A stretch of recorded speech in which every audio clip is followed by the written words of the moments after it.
going on, everybody? It's your buddy, it's your pal Spaz Phoenix, the YWC Reality Check, and a lot has happened since the last time we spoke. Now, granted, that's only a week ago. You guys are getting this Friday. The last pod I got was last Friday, and since then, I went to SmackDown and saw Edge's last match live. I went to the Destiny show and watched Trent Seven become the next Destiny champion. I became an uncle again, which is cool, 3 times over now, which is awesome. And then not so awesome towards the end of the week. The world lost not only Terry Funk, but most recently today, Bray Wyatt. So it's been a heck of a week. Like I said, the SmackDown thing was awesome. The Destiny thing was awesome. Obviously, outside of wrestling, became an uncle again. That's awesome.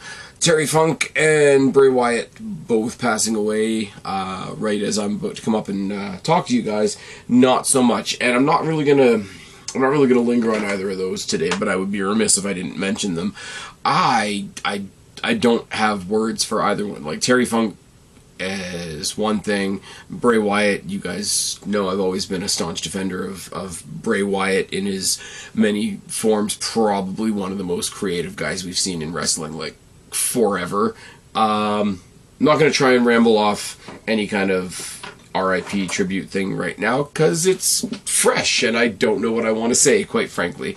I don't know if I have anything to say, quite frankly, but that's what it's been. But we got a show coming up, and it's AEW, and you guys know I haven't really done any preview type stuff, any coverage other than Collision, because I'm petty like that for AEW, in a long time. But they're doing the thing, aren't they? They're doing the big thing at the Wembley, and they're getting a shit ton of people in an arena, or a stadium, or whatever the case may be, and weird people on the internet are winding me up because they want to tell me that the 80 is more than 90. And yes, that's a WrestleMania comparison. Problem with that is it winds me up, and then it reminds me why, some of the AEW discourse is pretty toxic. But it makes me take my attention away from whether I like AEW or not, and you guys know I'm pretty blunt about my opinions of AEW, the way they've treated certain people, specifically CM Punk, but other people as well. It takes away from the fact that is astronomical, that the company that has been around for 5 years is hitting an accomplishment this coming Sunday that is WWE-esque. Now, I would be remiss if I didn't say this is the type of number that WWE has hit quite consistently, at least for WrestleMania, in the past few years, whatever, but they've been around forever. AEW's been around 5 years. For them to hit an a WWE-esque number like this is astronomical. I'd be an asshole if I said anything else. But I don't know. I'm reticent to make this comparison with the way I'm approaching this show, because every little bit of criticism that's going to come out of my mouth on this podcast, and there's going to be a lot. So if that's going to make you tune out, then tune out now. It doesn't take away from the fact that this is going to be a spectacle, and my eyes are going to be glued to my television Sunday afternoon. It's the opposite. Oh, do I want to make this comparison or not? It's the opposite of a WWE Saudi show. In the sense that every time there's a WWE Saudi show, I say, hey, I know there's a lot of bad baggage that comes along with this, but hey, there's some really cool matches going on. There's some cool stories going on in WWE right now. If you can put the politics aside, then it's going to be a good show. This is the opposite, where it's like, yes, this is a huge accomplishment. They're going outside of North America for the first time.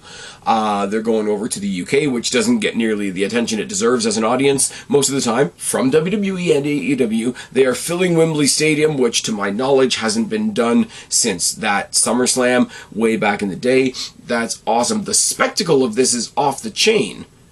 But if you put that all to one side, the card doesn't make any fucking sense, other than the main event. The main event is propping up this show. Now, staunch defenders of other people on this card will hate me saying that. Adam Cole and MJF are holding up this show. If this show, and yes, it is greatly hindered by the fact that they're doing another pay-per-view the following week. If this show wasn't happening in a huge building, people would be shitting on it.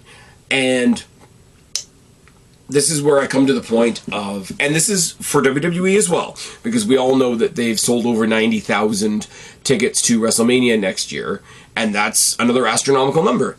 90 is bigger than 80, as we say. I don't care if it's spread over 2 nights. If I buy a ticket to a 2-night show, WWE has sold me 2 tickets. That's 2, not 1.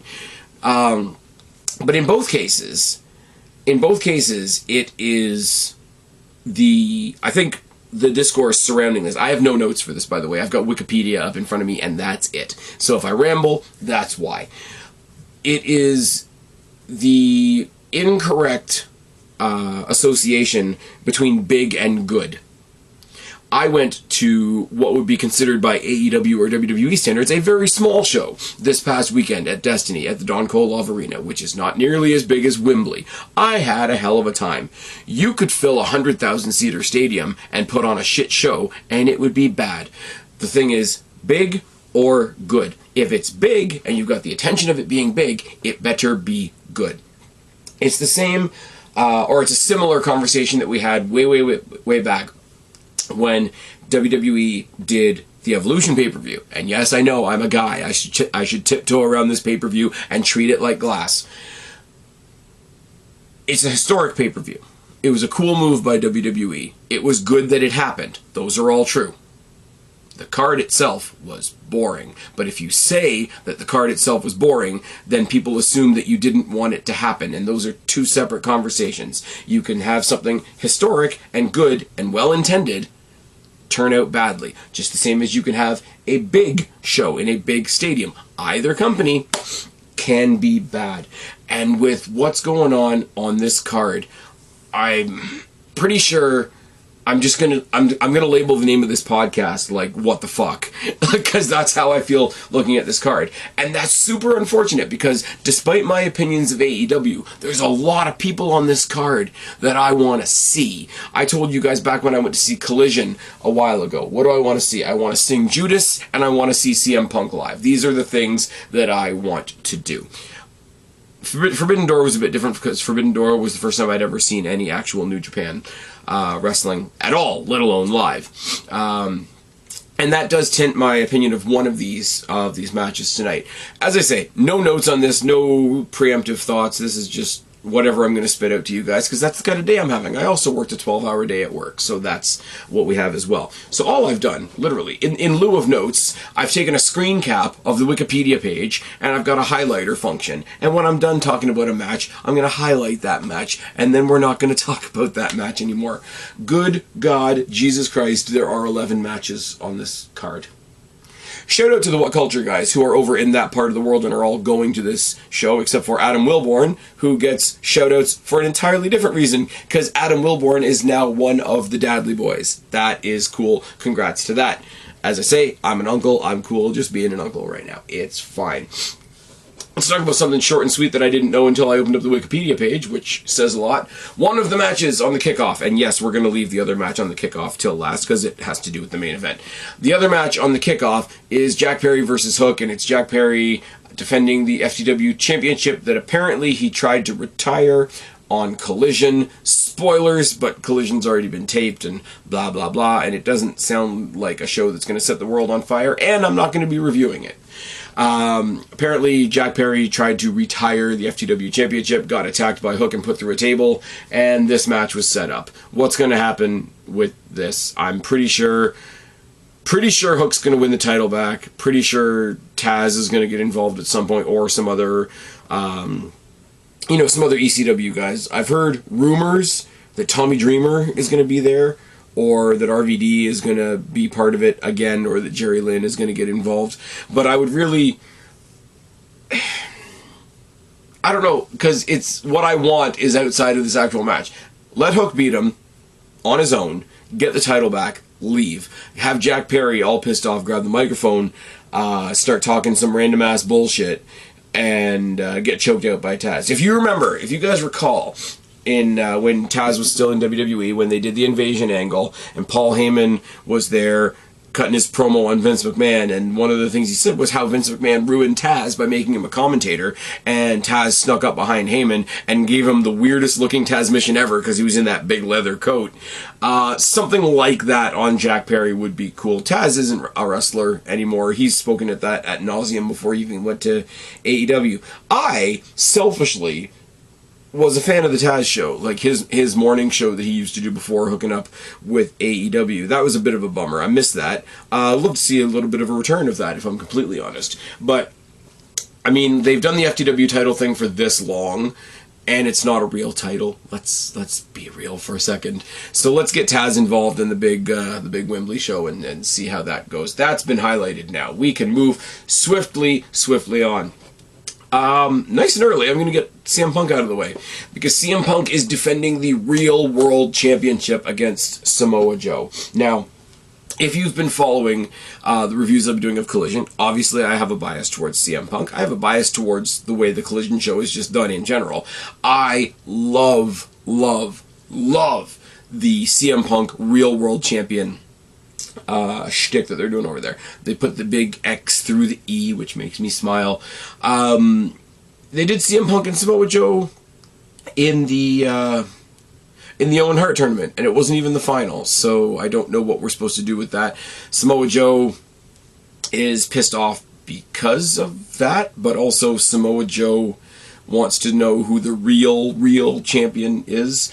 It's kind of title versus title, because Samoa Joe is the ROH television championship holder. He's doing the ROH King of Television thing, which I really like.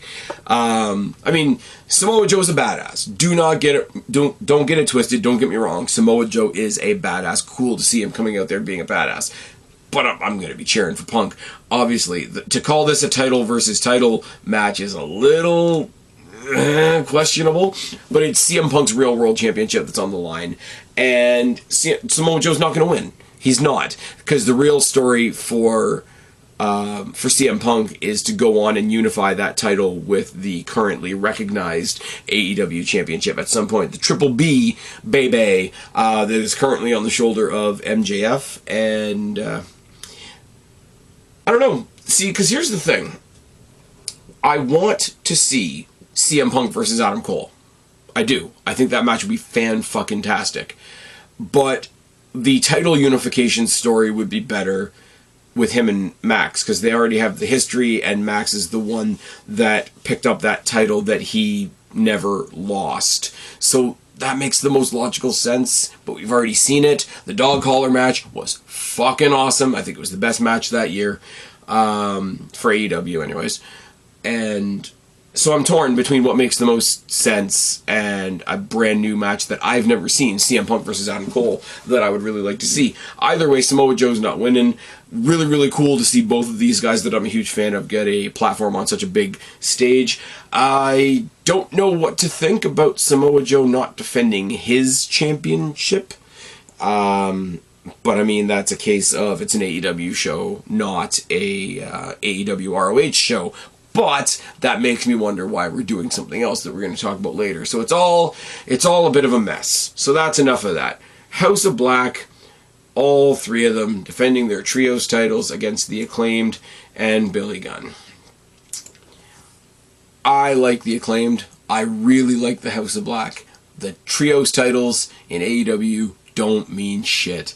The trios titles might as well be part of House of Black's ring gear, because they are the only ones, I said the only ones, that have made me give a shit about those titles, but simultaneously made me think, okay, nobody else is going to make me give a shit about those titles, so why do I give a shit about those titles? I mean, the chemistry between all these guys is ridiculous, but they've done this match into the ground. The only way this match is in any way interesting is because Billy Gunn faked a retirement. I've met Billy Gunn. Billy Gunn, head and shoulders taller than me. Really scary dude to meet in person, I'm not gonna lie.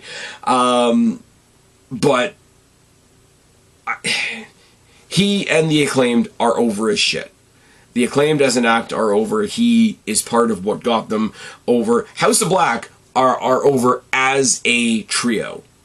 And that's the difference. I don't know how to say that any other way. House of Black are over as a trio. The Acclaimed are an over tag team that are over because of their other person partially, but it's not the same as being over as a trio. I don't know how to say it any other way than that. If they're going to do a heartfelt story about Billy Gunn having a second thought about retiring, then they have to win. But I don't want them to. I want the Acclaimed to go grab the tag team titles again. Have Billy in their corner, absolutely, no problem. But House of Black, I'll say it again at the risk of being repetitive. House of Black are the only ones that have made me give a shit about those trios titles. Now, let me be fair. I'm not taking a dig at the Elite because we know those belts were basically made for them, which is a little bit obnoxious. But I mean, even the Death Triangle didn't get a chance to make an identity with those titles because we knew that when the Elite pretended that they were suspended and went on vacation for a little while, we pretended that the Death Triangle wasn't just a bookmark holding their titles until they decided to come back, which put them in a really bad spot, and also brings me around to the fact that it's really unfortunate. Pac, much like Jamie Hayter, much like Bryan Danielson, all very, very unfortunate people to not be available for this show. I would dare say, if Pac wasn't injured, and if somebody else wasn't having visa issues that we're going to talk about later, I would much rather see, if you want me to give a shit about these titles, and want me to give a shit about this match as a match for those titles, rather than the sympathetic Billy Gunn story, which is fine, which you can do. Don't get me wrong. But if you want me to care about those titles, want me to care about this title match as a title match for titles, yes, I'm being repetitive on purpose, do House of Black versus Death Triangle, but you can't because one of them's got visa issues and one of them's kind of broken right now. That's super unfortunate. If they do another overseas show, people are saying, even the people that are looking forward to the show are saying, yeah, this is going to be a hell of a spectacle, but they'll never fill that building again. Which, me being the guy on the outside, me being the guy that's critical of AEW, I'm looking at them and saying, why would you say that? Like, isn't this the company you like? Why would you pigeonhole them like that? And it's one of those situations, and I'll admit it, I'm a dickhead to AEW because I don't agree with what they do. I don't agree with a lot of what they do. I don't agree with what the EVPs do. I don't agree with a lot of what Tony Khan does. I'm pretty open about that. But there are other things that happen in this company that are awesome that get criticized, where I'm in a situation where I'm looking at proper staunch AEW fans and saying, hey, cut your own chosen company some slack, which is a very, very weird place to be. This will be a fun match. And this is something I'm going to say a lot over the course of this preview. This will be a fun match. It just doesn't make much sense, and it's not going to achieve what they think it's going to achieve. It's going to achieve, hey, wasn't that a fun thing on the night? And going back to my statement earlier about, this is kind of like an anti-WWE Saudi show, it does have a bit of a gigantic house show feel.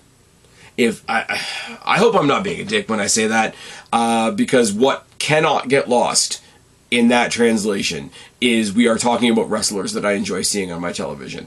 Also, if I can be pedantic for a second, Jack Perry versus Hook is a rematch. CM Punk versus Samoa Joe, as great as I predict it to be, is a rematch. House of Black versus Billy Gunn and the Acclaimed is a rematch of a rematch of a rematch of a rematch of a retirement of a rematch.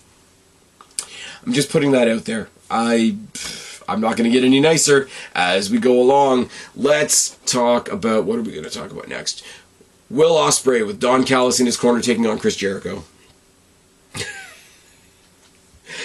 Oh, man.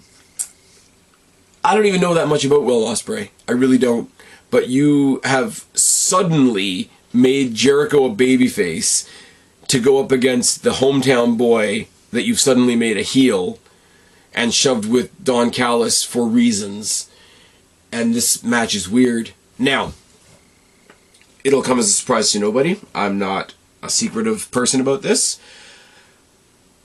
Everybody knows that I'm weird when it comes to the Elite. I'm weird when it comes to Kenny Omega. Kenny Omega, great wrestler. I do not understand the God tier that people have him on. I really don't. The closest I can come to an opinion of anybody that is as high as some people have Kenny Omega on is CM Punk, ironically. But that doesn't mean that other people are wrong. Don't freak the fuck out. It's just, it's not for me. I don't get it. And it kind of insists upon itself, which is a bit obnoxious on my part. So you take Kenny Omega, that I don't really like, and Will Ospreay, that I don't really know, throw them into the Scotiabank Arena in Toronto at the Forbidden Door event. I want to see that match again. I do. That mat was painted. If you guys follow me on social media, you would have seen the pictures that I took from that match. The mat was absolutely painted with both of these guys' blood by the end. I haven't gone back to rewatch it because the vision of seeing it live from my 300 section seat is still seared in my brain. If I, who doesn't know much about Will Ospreay and doesn't really like Kenny Omega, can look at this and say, why aren't we doing Ospreay versus Omega again? Why can't AEW listen to their actual fans that wanted Kenny Omega versus Will Ospreay again at this show? I don't get it. And I feel shit saying that because Jericho's awesome. Jericho will make this awesome. I think it's funny that ever since he got rid of the Jericho Appreciation Society iconography in his opening banner, it's not a Titantron because they're not Titan Sports, but on the Tron when he comes out, it's just all his different nicknames: the Demo God, the Lionheart, the Ocho, the Painmaker, and all this type of thing. It's what Chris Jericho is in Titantron form. Like, the guy can be anything. There's very few people that I will say could come out as a different character any night of the week, and I would believe it. I used to say it about Triple H a lot, and this is something I said with Triple H towards the later ends of his career before he retired. He could come out at the beginning of an episode of Raw in the DX gear, coming out to the DX music, riding out on the mini tank, throwing the glow sticks into the crowd with a big water gun, telling everybody to suck his cock, and he could still come out at the end of the night with King of Kings playing with a sledgehammer and crush somebody's skull. And you would believe both of those parts equally because he could turn that switch. The obvious comparison is Mick Foley. Another obvious comparison, although he's, again, not my favorite guy, is Cody Rhodes. Look at Dashing Cody Rhodes. Look at Deranged Cody Rhodes. Look at Stardust, even though he didn't like the gimmick. Look at somebody like, and I'm sorry, we just lost him today, but look at somebody like Wyndham Rotunda / Bray Wyatt, to go from Husky Harris to Bray Wyatt to Funhouse Bray to The Fiend to whatever this most recent reincarnation was. Jericho is that in a very different way. It's not so much that he has different personalities. He's got one personality that's like a prism, and it sort of changes depending on how you look at it. This match will be great. I shouldn't be picking this apart. You took out somebody I don't like and put in somebody that I liked. I don't know what this is. And everybody's pointed it out, but Don Callis tried to recruit Chris Jericho and already made a plan to attack him while he was trying to recruit him, which makes no sense. Like, there's too much Don Callis in this show, and he's involved in at least 2 of the matches, and it's all a mess. It's all a mess. I mean, Ospreay's going to win, I'm pretty sure. I'm becoming a fan of Ospreay. I'm just putting it out there. I guess I owe that to AEW. AEW's one of those, Will Ospreay's one of those guys that, hey, if there wasn't AEW, I wouldn't know who Will Ospreay was. I would have heard the name. I've heard the name for years. I still haven't seen it, but I've heard like almost folklore about matches that Will Ospreay's had with Ricochet. Now that I see more about Will Ospreay, I'm more likely to look up that match. Have I looked up that match? No, but I'm more likely to now. Will Ospreay versus Chris Jericho is something that I should be climbing the walls for, but I'm not, because even I know that there's a better option that you could have done on this card, and that better option is somebody that I don't even like. I don't know what to say. There's nothing to say. There's absolutely, and all the Don Callis shit is just weird. he had to hop in one episode, not this past episode of Dynamite, but the episode of Dynamite beforehand. He had to hop, from turning on another one of his longtime friends in another segment to the segment where he turned on Chris Jericho with Will Ospreay. It's like AEW has ADD Tourette's. Like, that's, I can't, there's nothing. What the fuck is this show? I'm gonna say it again. I mean, it's not a rematch, but this is the one match that I think everybody would have been happy with being a rematch. Hook versus Jack Perry is on the kickoff. I don't think anybody really cares. House of Black versus the Acclaimed and Billy Gunn. It's a rematch. I think it's kind of whatever. Punk and Samoa Joe, you could have found something better to do with Punk. I'm sorry. No offense to Samoa Joe. Samoa Joe could have defended his title on this show, but that's not happening either. Let's get into this then. I just mentioned Kenny Omega. I might as well talk about this. Kenny Omega, Hangman Page, and Konosuke Takeshita versus the... What? No. I've got that all fucked up. Sorry. Kota Ibushi, Kenny Omega, and Hangman versus Konosuke Takeshita and Bullet Club Gold's Juice Robinson and Jay White. Now, another one that's going to get me a lot of shit. AEW obviously has a cool relationship with New Japan. They integrate people from New Japan a lot, which is nice, which is cool, which is, the fruits of a collaborative relationship like that. I used to see a lot of people from NXT and NXT UK at Destiny. Check it off your Spaz Phoenix bucket list. It's fine. But here's the thing. I've been saying, okay, let's take this back a second. With all the backstage bullshit and everything that AEW did to CM Punk, let's be clear for a second. The match that everybody wants to see is the Elite versus CMFTR. The next best thing you can get to that is the Elite versus a couple of guys from CM Punk's show. Because let's be real, Collision is, everything but said to be CM Punk's show. And there's positive reaction from the back in that as well. A couple of times every now and then there's a couple of people he doesn't want around because they cause shit. Oh dear, oh darn.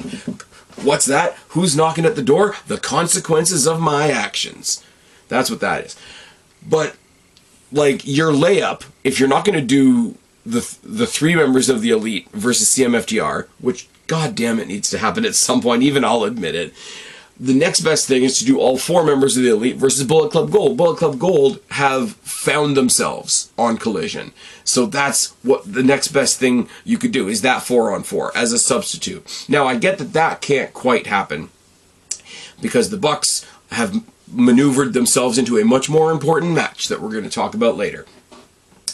So then, what do? You cut that in half. You do Omega and Hangman, I guess. I mean, Kenny Omega's good. I can't even say that I find Adam Page, remotely entertaining.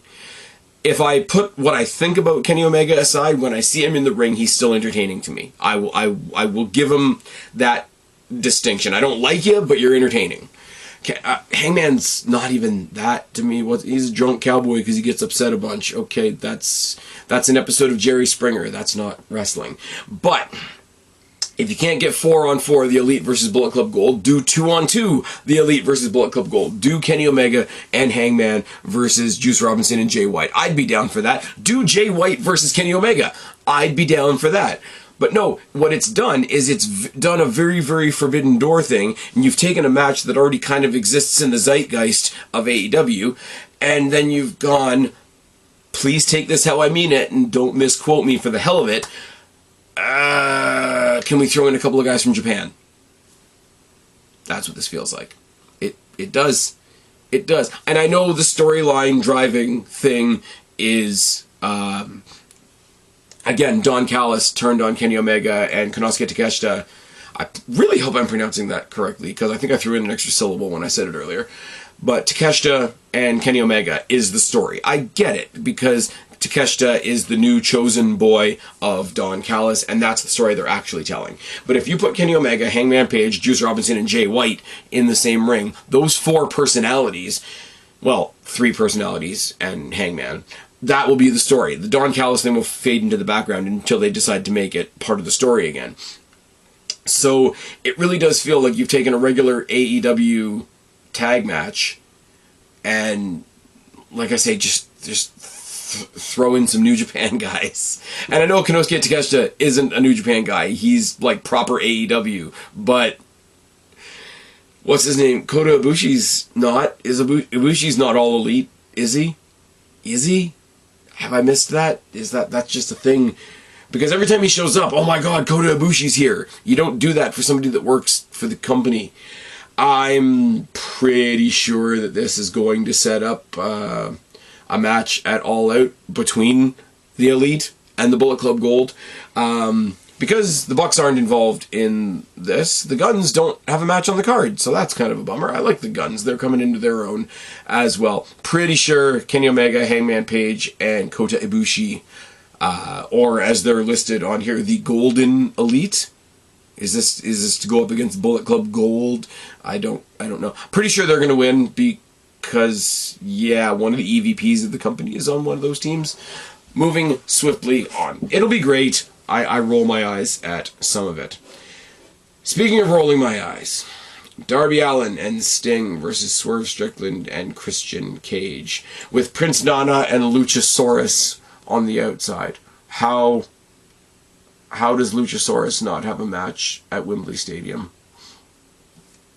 How do you not have your big giant dinosaur? How do you not have your TNT Championship involved in this show? You don't have your international championship being defended on the show either, but that's neither here nor there. Apparently AR Fox is one of the people that has travel issues. They wrote him out this week by kicking the shit out of him, and Darby Allin forgave him even though he bloodied the hell out of, who's the little Nick Wayne? Buddy Wayne's son, Nick Wayne. They bloodied the hell out of him like 2 weeks ago. It was, we're all friends again. Cool, fine. I know the story has been all along that Darby Allin is kind of a loner until he gets himself into a multi-person situation and Sting comes and saves him. And everybody gets the spectacle of seeing Sting because you don't see Sting every week. And that's totally cool. Really would have loved to see Darby Allin in a singles. I know Darby Allin has a singles next week at All Out, and I'll probably talk about that as well. It's going to be Darby Allin taking on Luchasaurus. That's going to be a mess of a match. I mean that in a good way. That's going to be a mess of a match because Luchasaurus going to Luchasaurus and Darby Allin going to Darby Allin. I don't know. Swerve Strickland and Christian Cage. I got nothing. I never know what they're doing with Swerve because they never ended the Swerve and Keith Lee thing. Christian Cage is more or less the manager of the champion that Darby's facing next week, and Sting is there so that Tony Schiavone can say, "It's Sting!"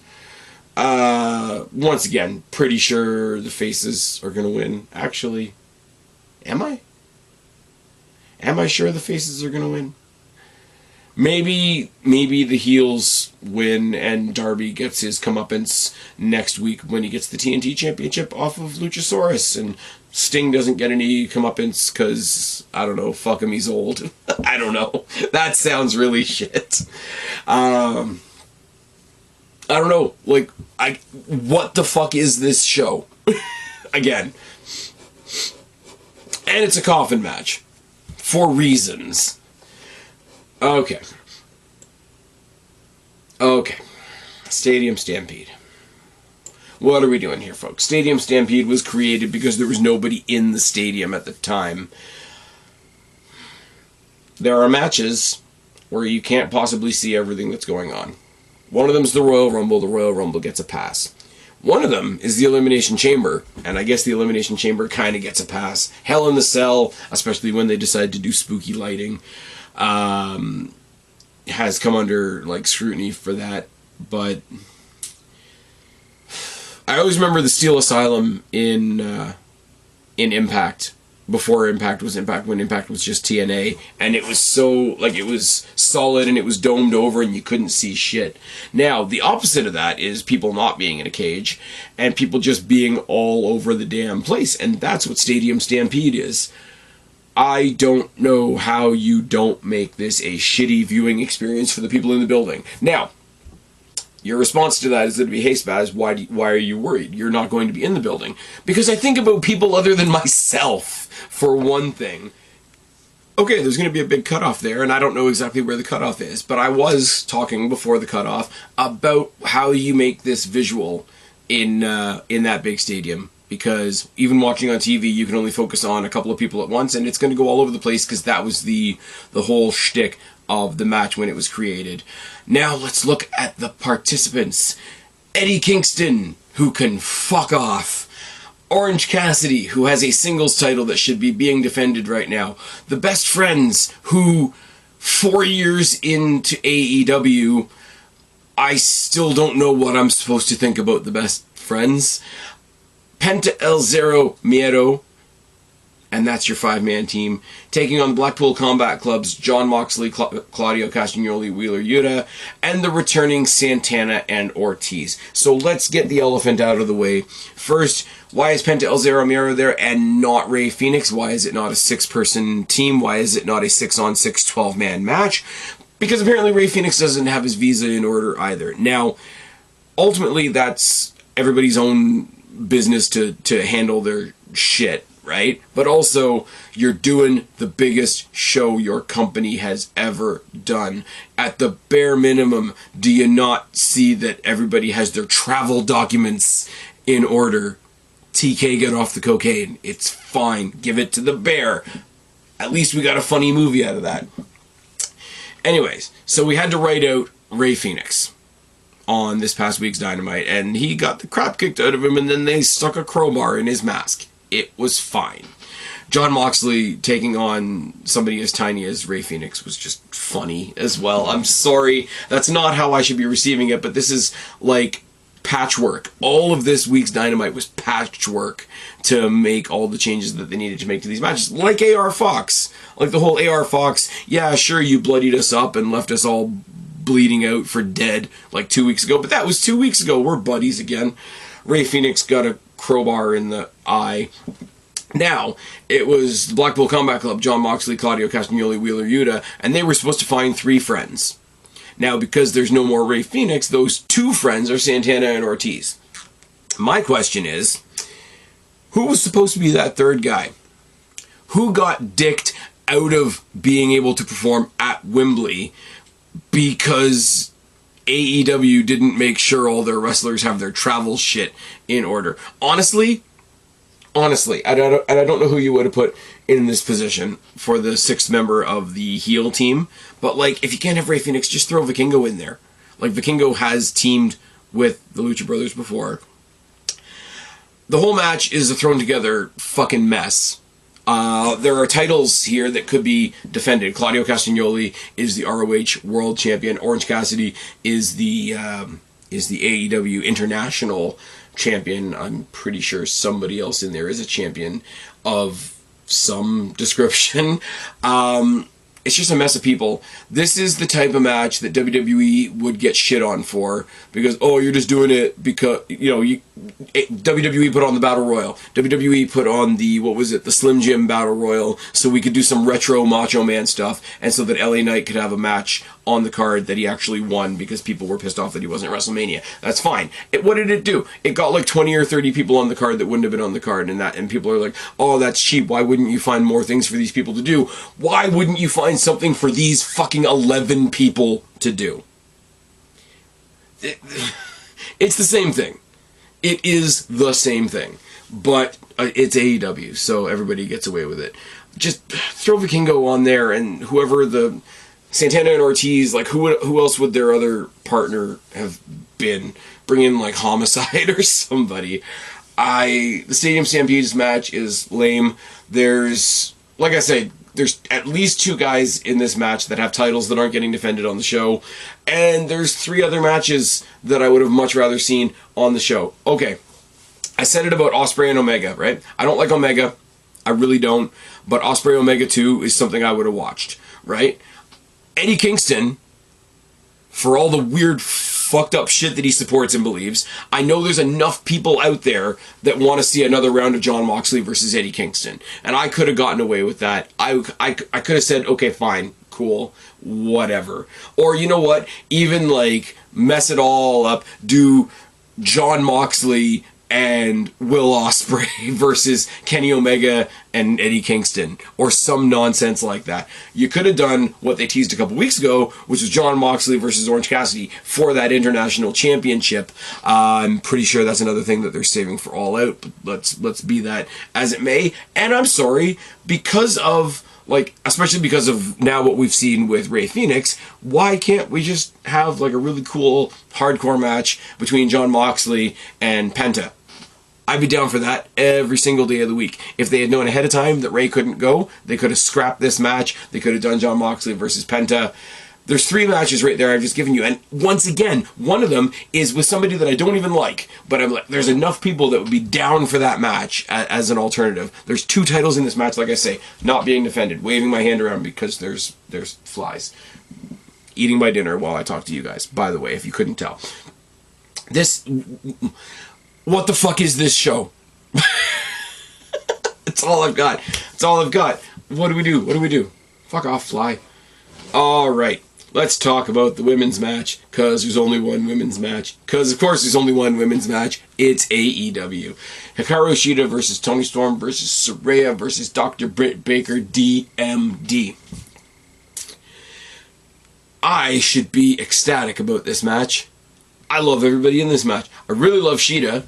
Toni Storm is a fucking star. I've been saying that since the Mae Young Classic. Really, really biased towards Paige. And Britt Baker is the front woman of this division. Dr. Britt Baker getting back in the title picture, awesome. Paige / Saraya getting her hands on a title, absolutely awesome. Toni Storm, who lost it weirdly to Hikaru Shida, seemingly randomly on that one episode of Dynamite, fine, whatever, but Toni Storm's doing this weird, like, diva past her prime thing on Rampage, so the rumors are that she's going to be pulling away from the, what are they called? From the Outcasts, which is fine, I guess. Toni Storm versus Saraya is a feud we could do. Saraya versus Britt Baker is something we could sort of revisit, whatever. Now, cool match. Any 2 of these in a singles match would have been better, I think. I think you could do Shida versus Baker and then have something between the Outcasts that splits the Outcasts up, and you could have just done Toni Storm versus Saraya. I think that's a match that stands on its own. I think you could have had more than one women's match on your Wembley Stadium pay-per-view. But here's the thing as well. There was a tournament, and if you can't see me, but I'm using the tightest air quotes possible, tournament to get into this 4-way match. Now, Toni Storm got a bye because she got a rematch with Hikaru Shida, who had just beaten her for the title. I would buy that if the champion didn't have to beat Anna Jay to get into this match. And then Saraya and Britt Baker had meaningless matches with Sky Blue and the Bunny to get into this match as well. You could have just said, these are the 4 hottest women in the division right now. We're going to give them this match on this great stage, which is fine. Like, don't get me wrong. Anna Jay, Sky Blue, the Bunny, all very, I hate to say it like this, very functional, very absolutely fine wrestlers. Anna Jay and the Bunny are both kind of crazy. Sky Blue kind of makes me think of Roxanne Perez, although I'm sure Roxanne Perez has a lot more experience, but they have that same sort of plucky underdog, bulldog in the fight type of aura about them. Now, Shida comes and goes from AEW. I don't know what the reasoning is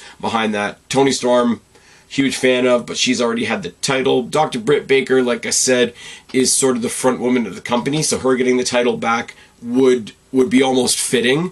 I think she's worn somebody correct me down in the box below, I'm sure you will. I think she's worn every version of the belt. Because wasn't there was the little tiny one that looked like a watch, and then they gave it to Nyla Rose, which was just hysterical.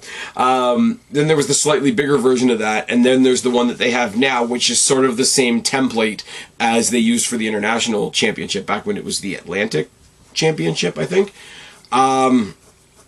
I really want Saraya to win. Like, Britt Baker makes sense. Toni Storm wants to get it back. Hikaru Shida is one of the highest looked upon women in the division. I really want Saraya to win it, though. I'm going to go with my gut on that one. Didn't make any sense how we got there. It was kind of insulting to the intelligence that they pretended to have a tournament where one of the competitors got a bye, but the champion had to win to get in. I'm going to hit that over the head once again.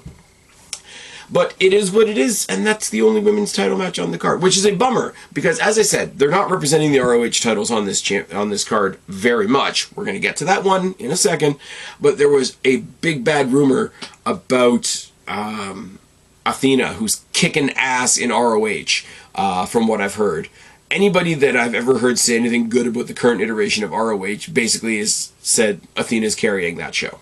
And I believe it. Ember Moon, I'm a WWE guy, I was especially an NXT guy, but they never used her to her full potential when she was Ember Moon. I can admit that. But there was an idea floating around out there, I don't know whether it came from her, whether it came from somebody else, that she wanted to go champion versus champion with Chris Statlander, who's the current TBS champion. That would have been fucking awesome. But no, that would mean having 2 women's matches on the card, and Tony Khan can't handle that.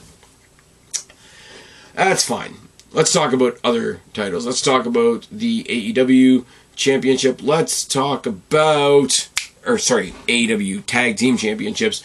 FTR versus the Young Bucks, which is for a lot of people like the gold standard of tag team wrestling, because these are the 2 teams that are fighting for the best tag team in the industry. And I'm sorry, you can say you're fighting to be the best tag team in AEW. I would almost buy that. But if you're going to have a conversation about who the best tag team in the industry right now is, and not include the Usos, you're lying. You are lying. To yourself, to anybody within the sound of your voice, you are lying. Now, FTR versus the Young Bucks is another one of those ones, like Ospreay Omega, like Kingston versus Moxley, that everybody wants to see. I get it. I have my opinions of the Young Bucks. They go very, very hand in hand with my opinions of Kenny Omega. But that aside, nobody's going to say that this match is bad. By any stretch of the imagination. Is anybody going to say this match is bad? No, they're not. They are absolutely not. They're calling it round 3 between the 2 of them, but I think, didn't they fight before? I don't know. No, because Revival were in WWE before they came to AEW, so maybe they didn't. I don't know. They kind of had to make up a reason to fight this week on Dynamite, because FTR are already the champions, and they just kind of came out randomly on Collision and said, we really gotta finish our stuff with the Bucks. In other words, you know people want to see FTR versus the Bucks, so you kind of had to pretend that you really had a problem with the Bucks. And then this week on Dynamite, they really pretended that they had a problem with each other, where you could have just left it as, I mean, AEW does it enough. You could have just left it as a fight graphic and said, yeah, we're going to do FTR Young Bucks 3 at All In. And that could have been absolutely fine, but whatever. Now, what do I want to say about Cash Wheeler? Cash Wheeler. I like FTR, the Revival, whatever the case may be. There was a golden age of NXT. I talk about it a lot. And it kind of revolved around DIY, American Alpha, and the Revival. I mean, Authors of Pain were there too, but Authors of Pain were very different. And Street Profits came along later. And, you know, realistically, the Undisputed Era came along later. Cash Wheeler apparently got arrested for threatening use of a firearm, some road rage incident, whatever. Now, if this was anybody else in any other company leading to any other card and any other match, the entire universe would be imploding that he's still on the card. I'm happy that he's still on the card, by the way.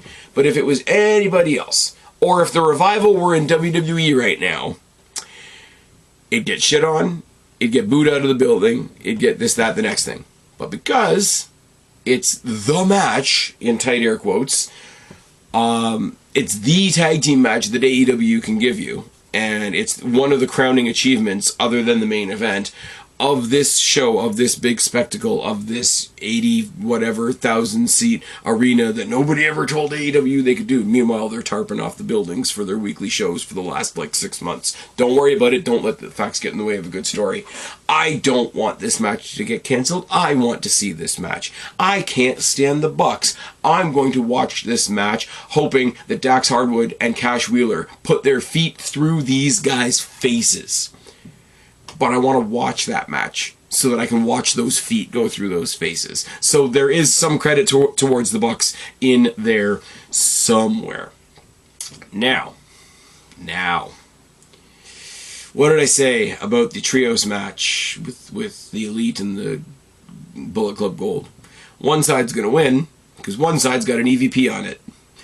One side's going to win this match because one side has 2 EVPs on it. There's not a chance in hell FTR are walking out of London with those titles, is there? Is there? Get down in the box and predict me if I'm wrong. Now, usually I would say there's a 50-50 chance, because there's always a 50-50 chance with a Bucks match. I go back to the tournament to crown the very first AEW Tag Team Champions, which ended up being SCU, which was not predicted. One of them won with no shoes on. It's fine, don't worry about it. In the first match, what happened? They lost to Private Party. Oh, look at that. The Bucks lost to Private Party. They put over Private Party. This is a big moment for Private Party. No, it was a big moment to say, oh, look at that. Look how nice the Bucks are. It didn't do anything for Private Party. What's Private Party doing now? Half of Private Party is tagging along with the Hardys and Ethan Page. And the other half is, I don't even know where. So, any other time, I would have either said the Bucks are going to win this, or they're going to lose it in such a way that still makes them the talking point, which is kind of obnoxious. There's no way that the Bucks are losing this match. And I say that through gritted teeth, because FTR are better than the Bucks. You might say, oh, they're not better, they're just a different style. No, they're better. Because the better wrestler is the wrestler, the better wrestler is not the gymnast. And yes, come at me. Try to come at me with a hypocrite argument because I'm a Hardy's fan. Try it. I dare you. I absolutely dare you. Because the guys that you love looked up to the guys that I still love, that everybody loves to shit on these days. So what does that say? What form of circular logic are you using now? I would really love to think that FTR are going to win this. But they're not. The Elite are sweeping this show, and that's one of 100 other things that are wrong with this card. The Elite are going to sweep this. They are. They absolutely are. If I'm wrong, I'll shave my head. Oh, this is not a video medium, so you guys don't realize how funny that is. Anyways, so let's talk about the top and tail of this match now. You got MJF versus Michael Cole, what the fuck? I'm very tired. MJF versus Adam Cole for the AEW World Championship. But first, they're coming out on the kickoff against Aussie Open for the ROH Championship. Or for the ROH Tag Team Championships, rather. So, I know they're just meant to be a cog in the wheel of the main event storyline. I get that. But in principle, on paper, we're defending the ROH Tag Team titles. Right? On the AEW show. So why are we not defending the ROH Women's Championship? Why are we not defending the ROH Championship? Why are we not defending the ROH TV Championship? Make CM Punk versus Samoa Joe title versus title, whatever the case may be. Why are we not defending the ROH Pure Championship? Why are we not defending the TBS, the TNT, the International? Like, it's the AEW show. Where a whole lot of, hey, technically, we're defending the FTW title. We're defending the FTW title and the ROH tag titles. And there's so many titles left. Oh, yeah, but they've got the pay-per-view coming up next week. Okay.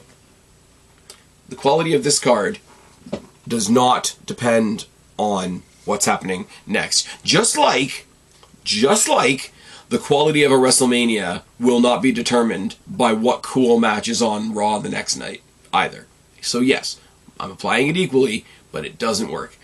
Anyways, here's what I would really like to see. Everybody thinks that it's going to be You know, MJF versus Cole. They're going to try and fail to get the ROH tag titles. The Aussie Open guys are going to have a good night. They're going to defend against the world title holder and the world title #1 contender. And then somewhere along the way, MJF is going to turn on Adam Cole. He's going to be the heel. Adam Cole's going to be the conquering babyface. And that's absolutely fine. Tell you what I would like to see instead. This is just one idea that I had kicking around. We already saw it when they went up against FTR. Max is turning into a good guy, and we don't know if it's real, and we don't know this, that, and the next thing. We think he's about to turn on Adam Cole, whose head has been turned by the fake story of the turning of MJF. But when they faced FTR, they ended up losing the match because MJF took a bullet for Adam Cole, and that ended up costing them the match. What if MJF is actually the good guy? What if MJF is actually the good guy, and he takes the bullet for Adam Cole, again, because it's Adam Cole that wanted to go for the ROH tag titles because of his history with ROH, which is fine. That bit of the story I don't mind. Anybody else, it would have been like, okay, you're going for like a consolation prize tag team title. Let's be real for a second. ROH is AEW's NXT, but with his history with ROH, I get it. That's an absolutely cool thing. But if MJF goes to take the bullet for Adam Cole again, does it again, costs them these titles as well, and Adam Cole turns on him, he goes heel. If Adam Cole is the one that turns, that means MJF is the one that doesn't. And then all of a sudden, all the pretending to be good that MJF's been doing all the way along becomes real. And MJF sort of kicks Adam Cole in the nuts and walks away, but it's not, hey, I kicked you in the nuts because I'm a heel after all. It's, I kicked you in the nuts with no celebration and just walked away. And then you have newly heel Adam Cole versus brand new babyface in pain MJF in the main event. If he goes on to win that, he gets cheered more than anybody else in this company ever has. If he loses, nuclear heat on Adam Cole. That's how I would do it.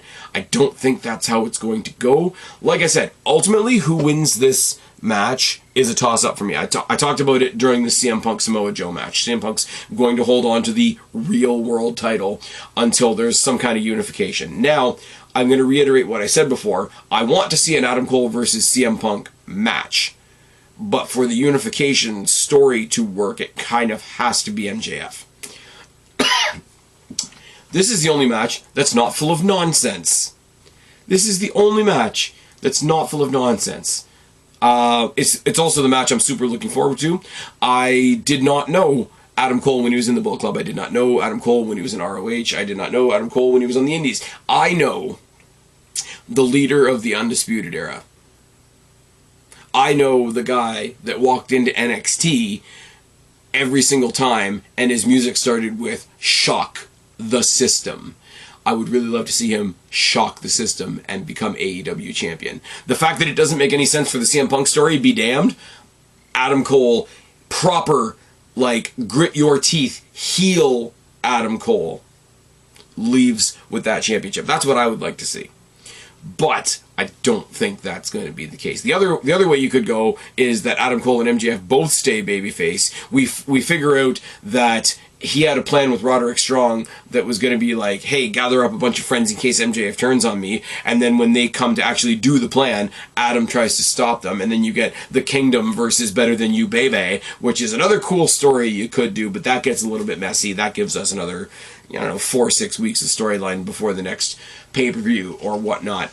But Adam Cole, MJF, awesome. House of Black versus Billy Gunn and the Acclaimed, messy rematch. CM Punk versus Samoa Joe, we could have done way better. Will Ospreay versus Chris Jericho, we could have done way better. The Stadium Stampede is just an ugly pile of people that doesn't really make any sense. The Trios is kind of an ugly pile of people that doesn't make any sense. The Coffin match is a weird match that doesn't make any sense. The 4-way women's match is just the spitballing that Tony Khan did because he knows he needs to put at least one women's match on the card. FTR versus the Young Bucks will be great. The wrong team will win and everybody will love it, which will kind of make me sad. Hook's probably going to get his FTW title back, and Taz is probably going to do something. So once again, one last time before I leave you, before my voice leaves me. Lost my voice at SmackDown, lost my voice at the Destiny show the next night, so there's not very much of it left. So I'm going to say it one last time. Guys, this is a big show, but what the fuck is this show? I've been Spaz, your YWC Reality Check. Subscribe up there, talk down there, start a conversation. Keep all these conversations going. Don't be a stranger. I'll talk to you soon. That's what I'll do later, but for right now, tag out.